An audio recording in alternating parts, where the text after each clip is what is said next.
You know, ICAD has always been a political organization. It's the Israeli Committee Against House Demolitions. So that's been our focus, is demolitions. But the idea is that the house demolitions is, for us, a vehicle, a kind of a window that gets us into questions like, why is Israel demolishing houses? Where is Israel going with this whole thing? What are its final intentions? You know, and how does the occupation work? And who's making these decisions? And what's happening to Palestinians? Of course, the human cost, the human tragedy of occupation. This isn't just some abstract political discussion. So that ICAD, and of course, with Linda and ICAD, and Shireen and ICAD US UK, which is, you know, key to our work internationally, we've always tried to, as we're protesting, as we're resisting on the ground, as we're trying to show what's happening through pictures, through films, through booklets we put out, books that I've written. I've written 5 books so far, and maps and films and so on. Together with all of that, we've always said there has to be a political program behind all this. Protest, resistance, advocacy are simply not enough. You've got to have an end game. You cannot be in a political struggle without an end game.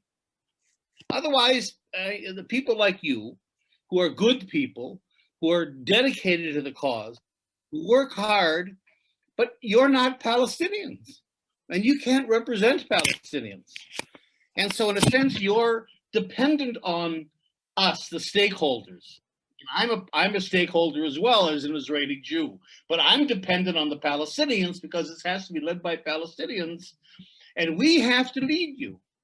You know, you're not going to come up with your own solution to the, and that's sort of the issue. I think the PSC in the UK is right in a way when they say, look, we can't advocate for a particular solution because it's not our role as non-Palestinians in the UK to represent Palestinians. Palestinians have to say what the end game is.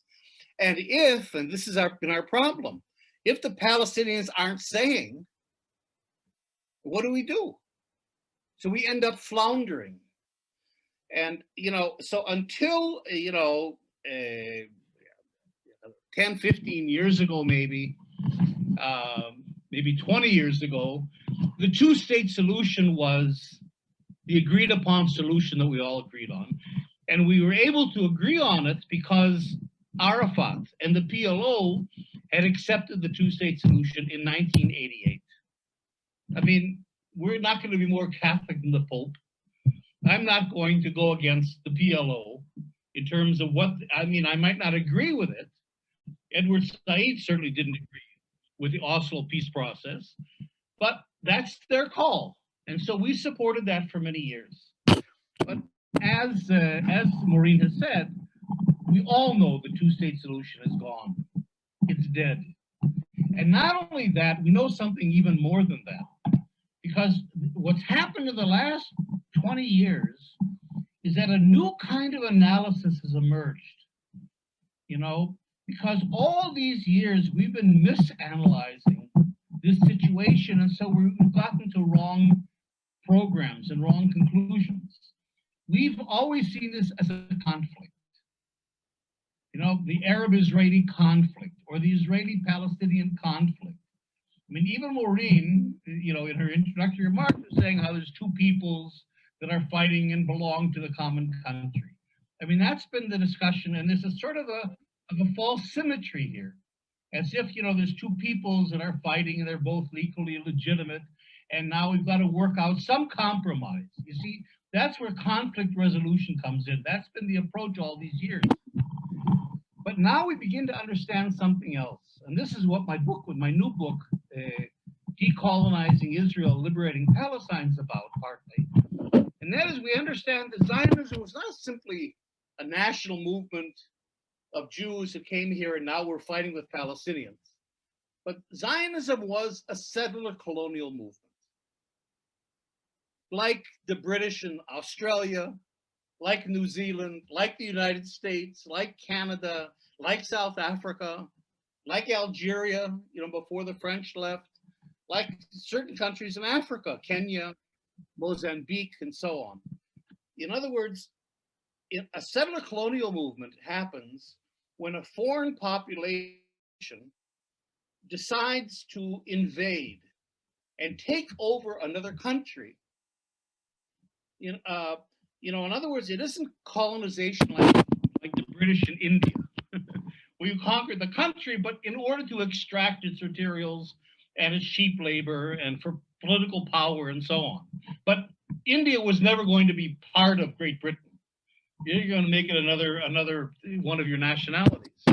In settler colonialism, the settlers don't come as immigrants. They don't come just as colonists. They come to take over the country. And so in settler colonialism, they come with a narrative, with a story about why this country belongs to them. And usually the story has to do with God. God is the ultimate real estate broker in the world.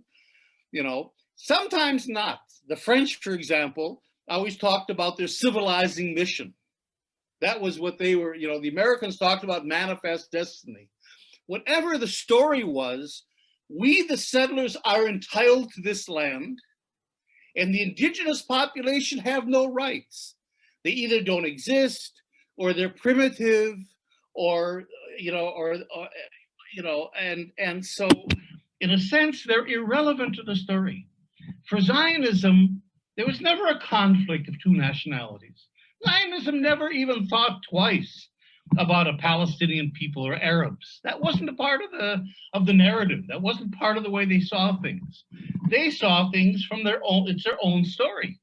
We're coming back to the land of Israel, and it's ours, and we were thrown out, and now we're coming back, and period. That's it. And we're in a process of retaking our entire country. Not 78% of it. Not, in other words, in this whole narrative, Palestinians play no role whatsoever. There's no Palestinian people. We deny, until today, Israel denies the very existence of a Palestinian people. We call them Arabs, for the most part, and certainly deny their national rights. So the problem, the Arab problem, or the Arab question, as Zionism called it 100 years ago, was what do we do with them? Not how do we live with them, how do we compromise, how do we negotiate? They weren't another side. That's why this isn't the conflict. The conflict has two sides, and the sides come together somehow. In Zionism, in settler colonialism, there's only one, it's unilateral. There's only one side, that's our side, and our job is to take over the entire country. Now we got a problem. What do we do with the natives? Well, the term that's used in settler colonialism is you eliminate the natives. Whether that means physically, or displace them, or throw them out, or confine them to little areas A and B, whatever you got to do, it doesn't really matter. That's a technical matter.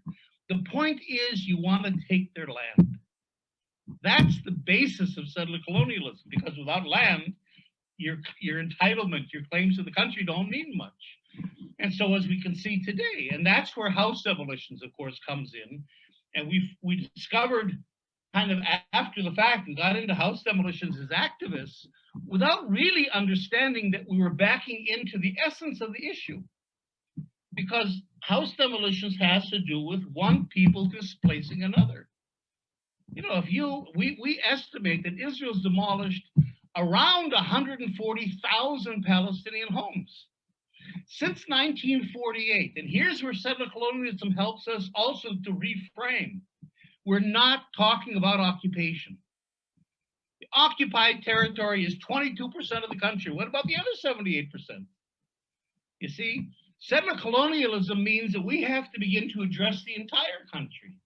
Because Israel, until today, is demolishing homes of Palestinians all through the country. In the Negev, in the Nakab, in Wadi Ara, in Jaffa, in Lida, everywhere. This isn't only a problem of the occupation. So as you begin to get into settler colonialism and land and housing and so on, you begin to see that this is a general problem. And so the only way to deal with this one big problem of settler colonialism isn't to compromise. There is no compromise. In other words, what we discovered was that from the point of view of settler colonialism, not only is the two-state solution dead, it never was. There was never, ever, ever any hint that Zionism ever entertained the idea of a Palestinian state. A Bantustan, yes, because we've got to find some technical way to confine and limit the Arabs on maybe 10% of the land and little islands. That we're willing to do, but a Palestinian, there was never a side, there was never negotiations, genuinely. There was never a two-state option. So, and I know my time is limited, so I'm gonna get into this now. So, what do we do then? In other words, if the two-state solution isn't only dead, but it never was, and if we begin to understand the real purpose of Zionism, of settler colonialism to take over the whole country, then what can we do about it? The only solution to settler colonialism is decolonization. Now, this is a problem because these are words that we're not used to using. We use words like occupation, end the occupation. Okay, I get that. Apartheid. Okay, I get that. That's easy. Settler colonialism, decolonization. What in the hell does that mean? So part of our problem is we've got to be, and I try to do this in my book, begin to translate those complex concepts that are really academic into language that people can grasp and can deal with. And I think that's part of the job we have to do. But decolonization basically means you've got to dismantle all the structures of colonial domination and control. And there's two parts of the process. Part of the process is dismantling the Zionist socialist colonial enterprise. But then what? So the then what is important. Now we have to have a vision and a program led by Palestinians. They have to be the ones to articulate this, namely, of how do we put this all back together in a way in which we have one society, one civil society, one political polity, one state, one democracy, one parliament, one citizenship, right? It's multicultural, it's multinational, but like you guys, like in the UK, it's a multicultural, multinational, but a democratic civil society. How do we get to that? What is our vision of that? And how do we get to that? And so I'm part of what's called the One Democratic State campaign, which is a campaign that's fairly new, that began actually inside 48, from Palestinians inside Israel, because they're the only ones that really have the political space, you might say, to do something like this. They're not exhausted and under the same pressures as, let's say, Zugbi is in the West Bank. They're able to kind of sit back and think a little bit about where are we going with all of this. And they came up with a 10-point program. I'm not going to go over the 10-point program, but I just want to mention a couple of the key points, and then I'll stop. So decolonization means then the idea is let's have one constitutional democracy between the Mediterranean and the Jordan River, between the river and the sea. Again, one citizenship, one parliament, not binational. I mean, you can have your national identity if you want to, but it's going to be a normal state with, because we want people to begin to have a choice. If people want to live within their own communities and marry in their own communities and so on, fine. Like you can do that in the UK as well.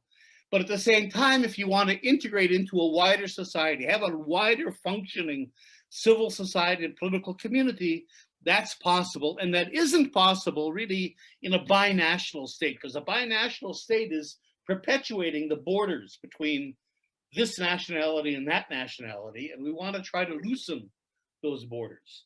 So one single democracy between the river and the sea, in which everyone has equal individual rights. It's a secular society. Now, by secular, that's a dangerous word, and we don't actually use that word because it's a red letter word. Most Palestinians and most Israeli Jews are religious in one way or another. So secularism is kind of a, but the point is that the state is non-sectarian. It's not a Jewish state, it's not a Muslim state, it's not a Christian state. It doesn't, religious law does not play a role in the democracy. Because the whole base of a democracy is that the authority to govern and make laws derives from the people, from the governed. And you can have your religious traditions, of course, and rituals, but the state itself is secular in the sense of being non-sectarian. Of course, the right of return is one of the first things on our program. That Palestinian refugees have a right to return. And not only a right, but there's a political logic to what we're saying here. And that is, if you begin to get a society not based on ethno-nationalism and religion like today, but a society based on citizenship, equal citizenship, not only do the refugees have a right to return, which refugees do, but we want them to return. They're our citizens. In other words, you do not lose your civil status because you fled a country in war or you're driven out of a country in war. So that begins to resolve this whole issue of the refugees. Of course, we want them to come home because they are and have always been our citizens. So the right of return and reintegration into society, I won't get into all of that, but that's important as well. And then moving into, just in a word, moving into the reconstruction part of it, the idea is to then begin to develop a new state, a new civil society that leads in the end to a new political community. In other words, a new sense of us, where we don't stop being Palestinians and Israelis and whatever religion we are and whatever background we are, that's fine. But there begins to be a new us. And I won't get into other things right now about that, but let me just end with a little kind of a anecdote that explains what I mean by a new us. In the FIFA standings, in the world football standings, you all know FIFA, actually the Palestinian national football team has a higher ranking than the Israeli national team. But neither of us ever got into the World Cup. I think actually Israel got in once briefly in the 1950s, but basically neither of our peoples, our football teams have gotten to the World Cup. And we all know how important that is. I mean, your whole country revolves around that. So imagine if there's a new Mondial, a World Cup, and our combined team with our combined players gets into the World Cup representing our country. In other words, that's just one example of a nation building, that comes out of daily life. Can you imagine how that would bring the people together? That's what I mean by a new political community beginning to emerge. Sounds funny, but look what happened in Croatia. The whole world discovered Croatia a few years ago. So those kinds of things, if they're allowed to happen, and people work together and live together and share daily experiences together, those kinds of things. And I think over time, a political community happens, and then it becomes inclusive. Israeli Jews become a part of this new state. Palestinians are part of the new state. And there's other communities as well. Don't forget, we've got like 40,000 African asylum seekers here that aren't going anywhere. We've got tens of thousands of Russians that are here, that aren't Jewish, that are Christians. So it's a much more diverse society here than just Israeli Jews and Palestinian Arabs as well. And I think this is a vision. So what I want to end on is the fact that we need a vision and we need a political program, because without a political program, we're lost. And it's very hard to get Palestinians to buy into this, to buy into a political program, which I understand because they're exhausted. They're living under Israeli occupation, living under the PA's domination. They just don't have that space. But unless the Palestinians begin to buy into this and lead, together with critical Israeli Jews, anti-colonial Israeli Jews, we reach a ceiling in which we can't go any further. And so that's why I think this initiative is really important. Look, and I mean, what's clear, I think, from our discussion, this is very interesting for me. For a few years we've been working on the one state, there's no pushback about the one state. No one is saying, no, two states. We have to say, I mean, I never get that anymore. I don't care what the audience is. Everybody knows the two-state solution is gone if it ever was. And very few people, I think one state makes sense to people. Certainly makes sense, as Amal was saying, to Palestinians, because this was their vision forever, the one state idea. So in a sense, we've gone over a certain hump. And I think our group has done something significant. And that is, we've taken, we've gone from a vision and an aspiration for one state. I mean, one state's been in the air for a long time. Edward Said talked about it. There's been a number of books about it. There's been, declarations. There was a London declaration about it a few years ago. This isn't new. What's new in our approach is that we've really tried to think it all through.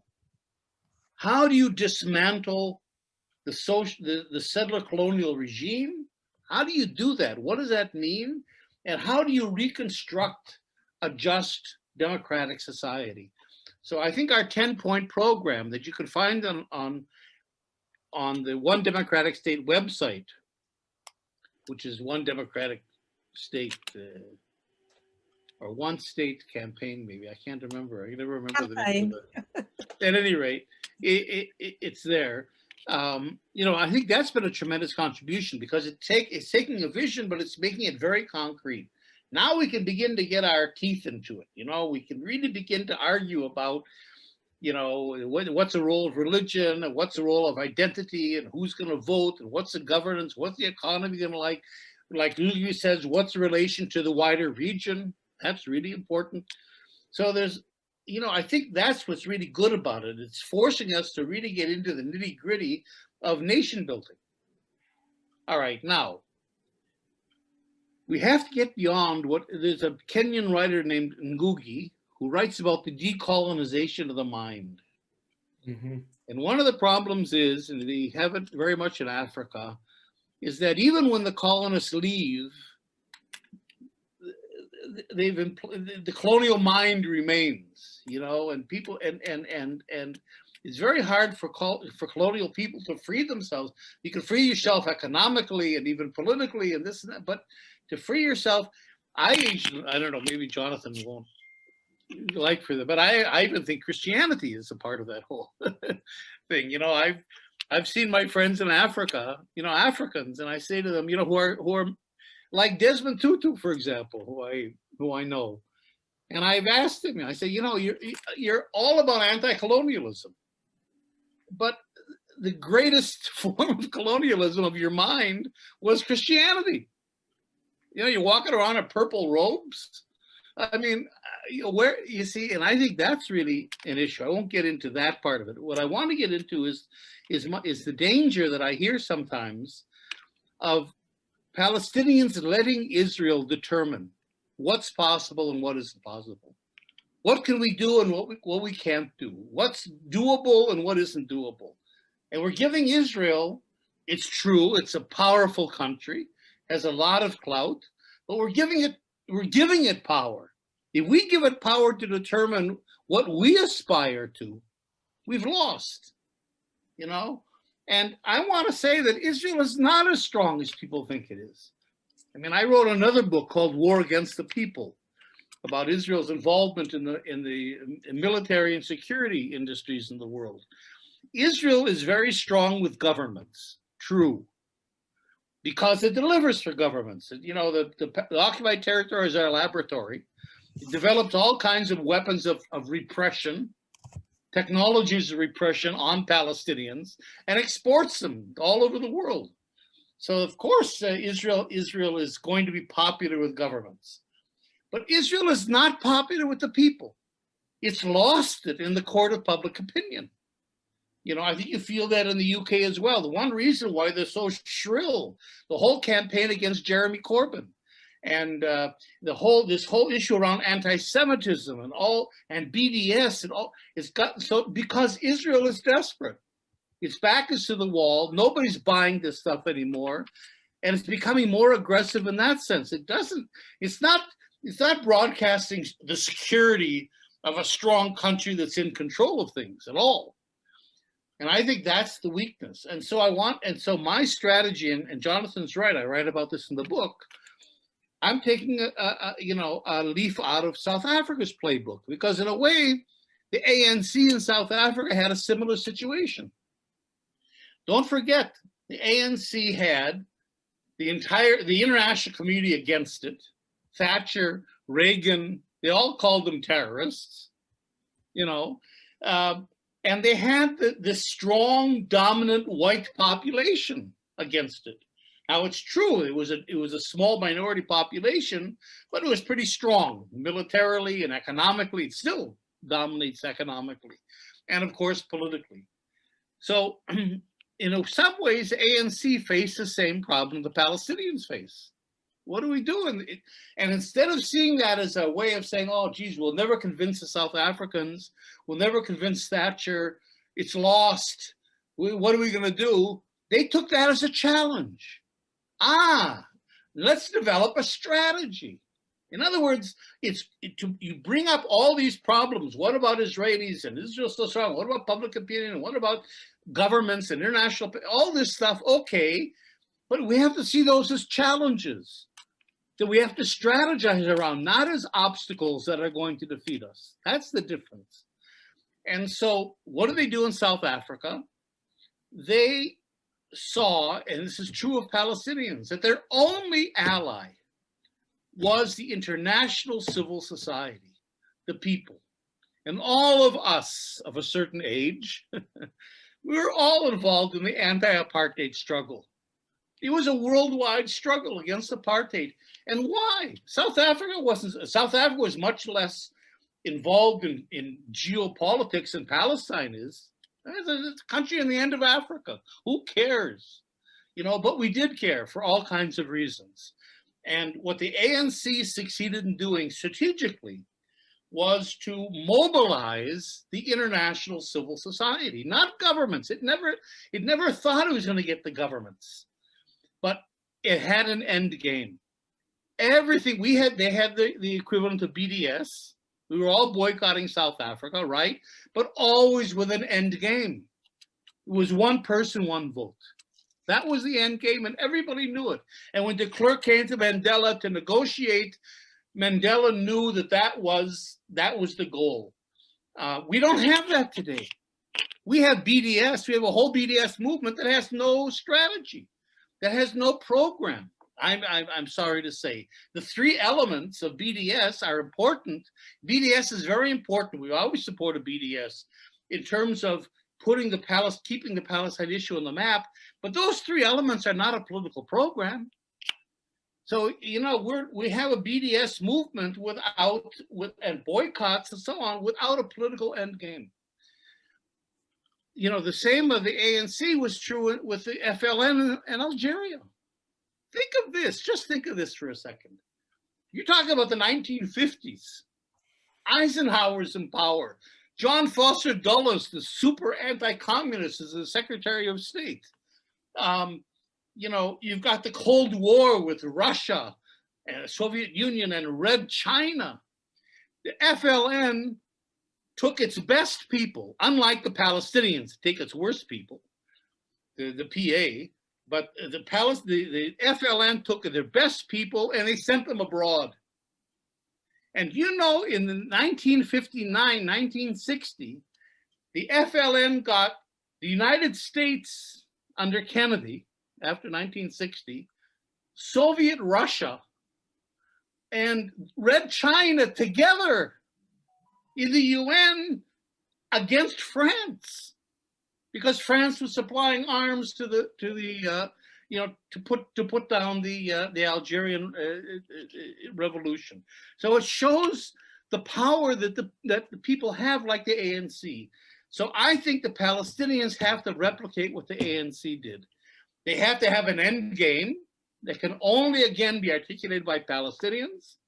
And then they go out, and the good news is that a lot of the work's already been done. You're there. There are hundreds and hundreds of organizations abroad support the Palestinian struggle. We're not starting from scratch. There's church groups and political groups and human rights groups and students groups and Human Rights Watch and Amnesty and even peoples in governments. They're all there. They're primed, but they're lacking the end game. What do you want us to do? You can't go to your MP and your MP says, what do you want? And you say, end the occupation. That's a slogan. That's not a political program. You've got to speak their language. You've got to have something to demand. And if we can insert an end game into this struggle, and only the Palestinians can do that, if we can insert an end game, then we have the direction and the leadership and the moral force to really mobilize all of you. And I'm talking about millions and millions of people all over the world for the Palestinian cause. And then we begin to change government policy. That's what South Africa did. And I think that's really what the Palestinians have to do. And just one more word, you're never going to get to the Israeli Jews. Forget Israeli Jews. First of all, no settler colonial regime ever dismantled itself voluntarily. They always fight. And you're never going to get through to Israeli Jews. They don't even care. This isn't an issue. This isn't an issue for Israeli Jews. In our last election, Haaretz newspaper did a survey of what's on the voters' minds in Israel. What we're talking about, Palestinians, occupation, all this, was number 11 on the list. Nobody cares about this stuff. So forget Israelis. The ANC didn't spend its time trying to convince whites in South Africa. Forget them. They'll come when there's a transition. When the system collapses because of international pressures, then the Israeli Jews will come around. They're not going to be proactive. Don't expect them to be actors.